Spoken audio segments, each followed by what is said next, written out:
Would you be shocked that there is a serial killer murder spree that still hasn't been proven over 35 years since the first murders took place?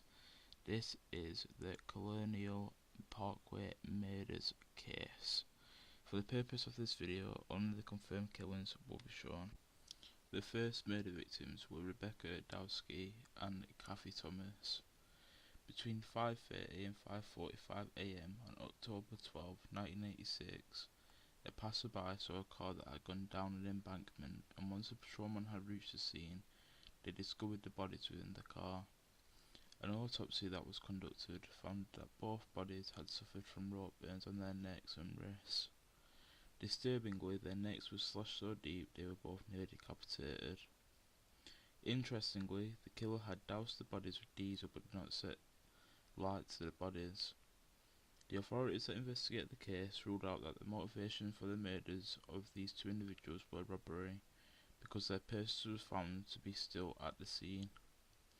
The brother of Kathy Thomas, Bill Thomas, has come out in 2024 and claimed that the FBI told him that the perpetrator of the crime could have been a law enforcement officer. This leads to the next murder that was connected to the case. David Knobling and Robin Edwards were found dead on the 23rd of September 1988. Knobling's vehicle had been discovered 2 days before the bodies, and the engine had been left running, as well as both doors being left open and the windows being wound down. The two bodies were found 100 feet apart on the bank of James River. It was discovered that both bodies were found to be shot.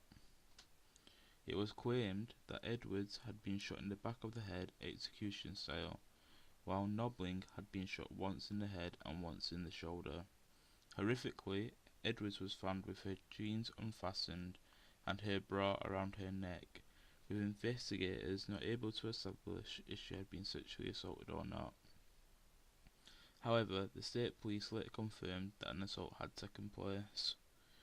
Due to this murder taking place around the Lovers Lane area, and the previous location of the murders of Dowski and Thomas was only around 30 minutes away, the authorities suspected that there was a link between the murders. This leads to the next murder that was connected to the case. On February 3rd, 1988, fishermen found the body of Brian Pettinger floating within the James River. He had been missing for over 2 months.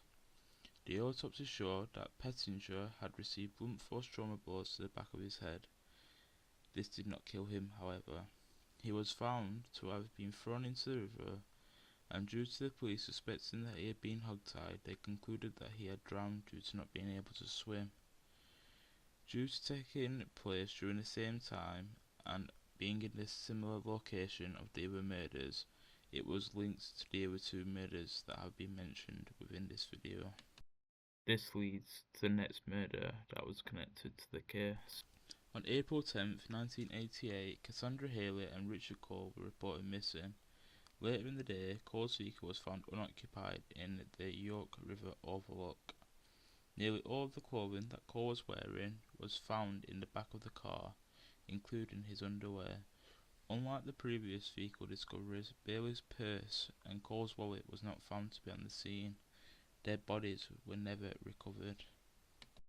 This leads to the next murder that was connected to the case. On July 1st, 1989, Teresa Howell was seen leaving popular Hampton night spot the Zodiac Club at around 2:30 am.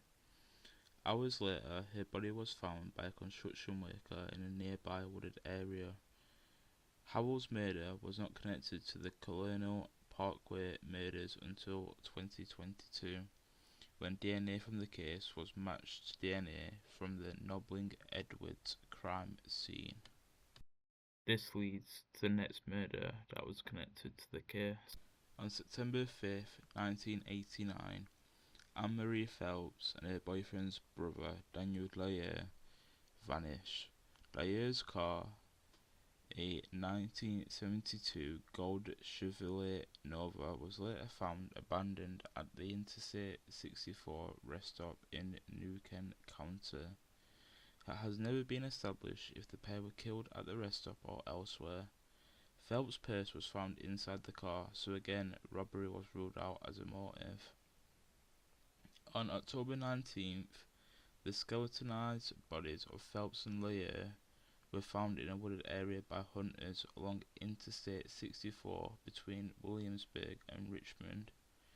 Due to them being so badly decomposed, authorities were unable to determine what their cause of death was or even retrieve DNA from their bodies. Wilmer was known to confront couples on the Colonial Parkway.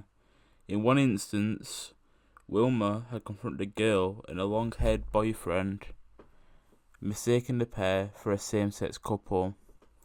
Wilmer placed himself near the site of the Keith Cole Cassandra Haley recovered vehicle, and astonishingly, in 2023, the genetic material that was taken from him to identify him at the time of his death in 2017 was used to link him to the murders of David Knobling, Robin Edwards, and Teresa Howell.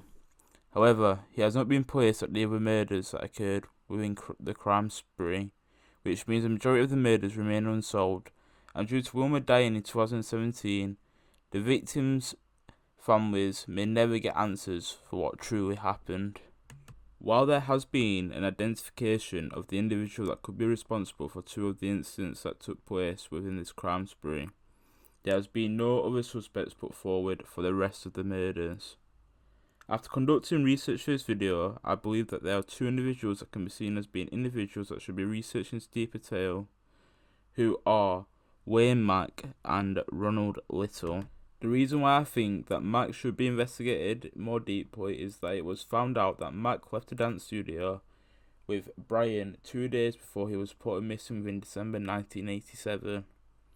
Interestingly, Mack worked at the dance studio at the same time of another victim's family working there, which was the mother of Robin Edwards.